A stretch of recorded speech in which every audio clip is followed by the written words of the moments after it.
Mashiach 6000. Oh, do we want Mashiach to come? But we want the real Mashiach. We don't want another could have been, should have been, would have been Mashiach.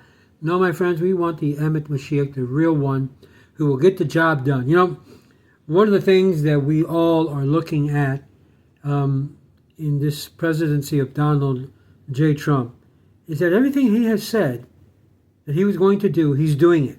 So one thing that we also see that the Mashiach must do is to be a doer of what Hashem says he's got to do to be able to receive the title of Mashiach. And obviously, if he does it, then he's Mashiach. So far, all of our past leaders who people thought was Mashiach didn't just end up to be Mashiach. Okay, well, you may be a very spiritual giant.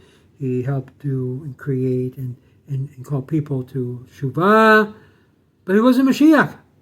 Mashiach has a specific requirement, which we started talking about that in the very beginning of our series.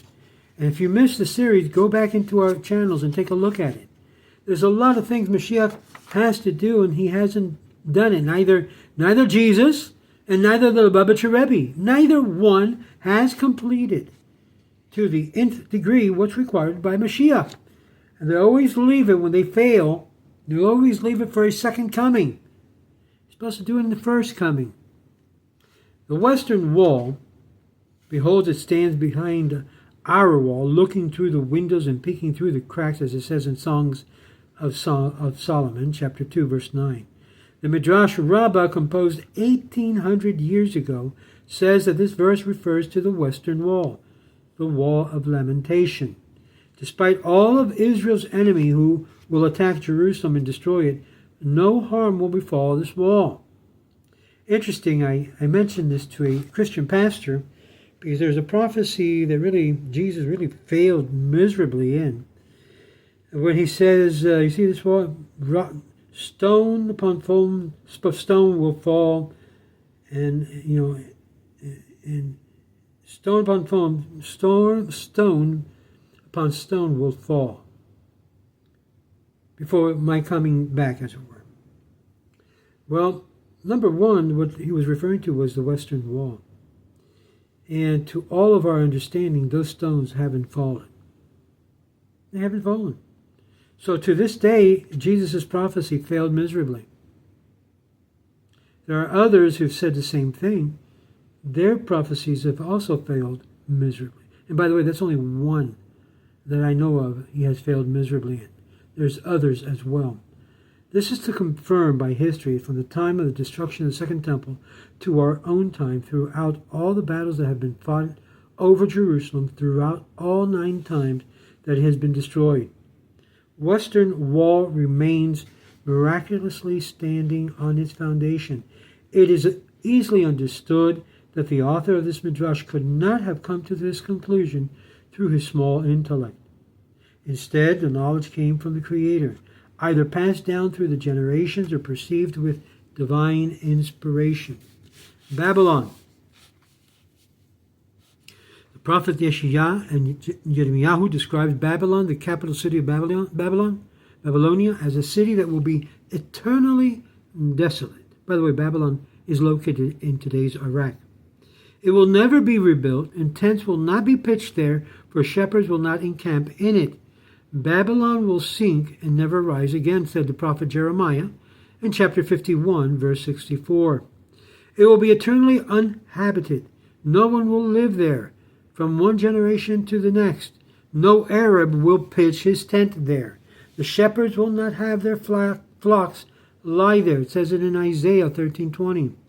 These are predictions about human behavior, though through a span of millennium. Today, no visitor to what was once known as Babylonia can help but wonder why the city Babylon has not been rebuilt for thousands of years. Isn't it common to build new cities on the ruins of the ancient one, or at least to make the ruins touristic attraction? Why hasn't that happened? Yet today, there's nothing has been built on the site of the ancient Babylon.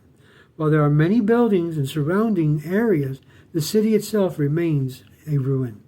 There are neither tents nor shepherds there. neither buildings nor tourists.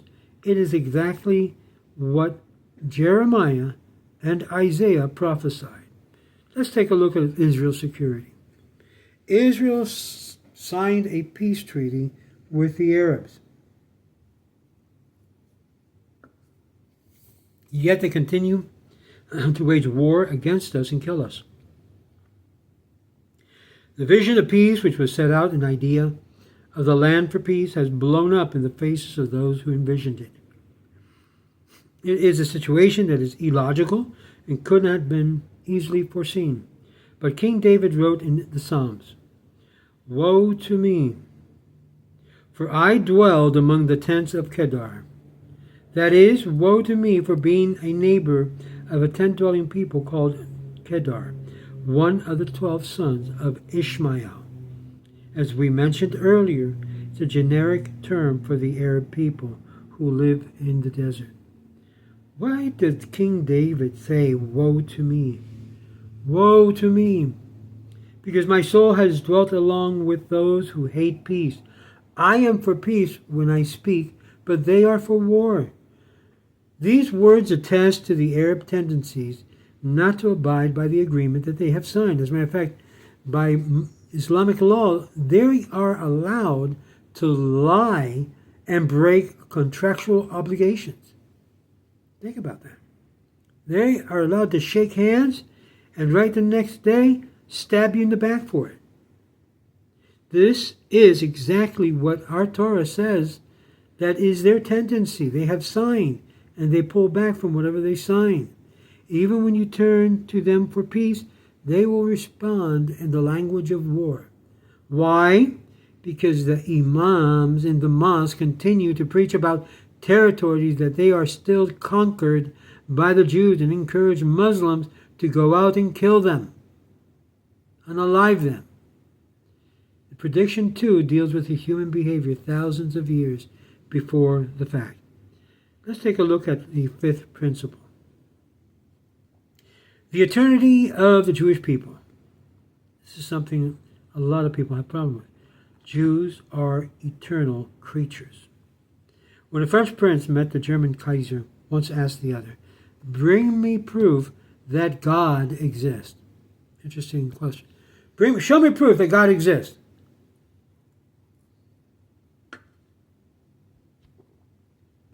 This French prince answered, "The existence of the Jewish people, and to this day, is the strongest proof of the existence of God." Many thinkers have written about the wonder of the enduring existence of the Jewish people. Mark Twain wrote, "If the statistics are right, the Jews constitute by 1% of the human race. It suggests a nebulous dim puff of stardust lost in the blaze of the Milky Way. Properly, the Jews ought hardly to be heard of, but he is heard of. He has always been heard of. He is prominent on the planet as any other people, and his contribution to the world's list of great names are also way out of proportion to the weakness of his numbers. He has made marvelous fight in this world in all the ages, and has done it with his hands tied behind him. He could be vain of himself and be excused for it, and the Egyptians and the Babylonians and the Persians rose and filled the planet with sounds and splendor, then faded to the dream stuff passed away. The Greek and the Romans followed and made a vast noise, and they are gone completely, altogether with the people that have sprung up and held their torch high for the time, but it burned out. They sit in twilight now and are vanished from human history. The Jews saw them all, beat them all, and is now what he always was, exhibiting no decadence, no infirmities of age, no weakening of his parts, no slowing of his energies, no dulling of his alert mind. All things are mortal, but the Jews. All other forces pass, but he remains what it is, the secret of his immortality. It is God inside of us. It is God with his people.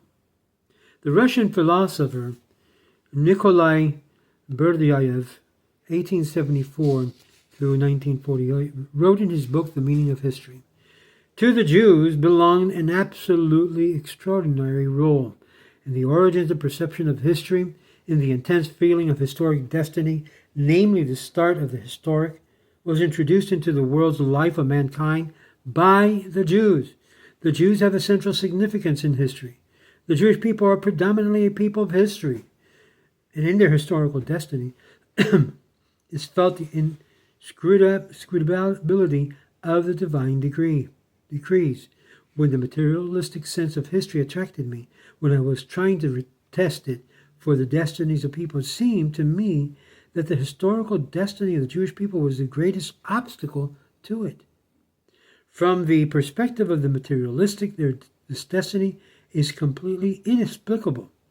It must be said that from any materialistic and positivistic historical point of view, this people should have ceased to exist.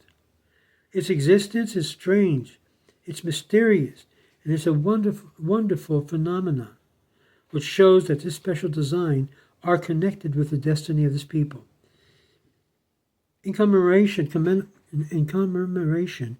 of the miracle of this continued existence of the Jewish people, despite all who have oppressed it and wished to destroy it for thousands of years, the sages established the festival of Purim. It is neither only a festival nor even a central festival of Judaism, but it is one which serves as a testimony to the absolute eternity of the nation of Israel, and it will be celebrated eternally, forever. God promises us, despite all of this, that while they were in the land of their enemies, I will not be revolted by them, nor will I reject them to obliterate them, to annul my covenant with them. For I, the Lord their God. Leviticus chapter 26, verse 44.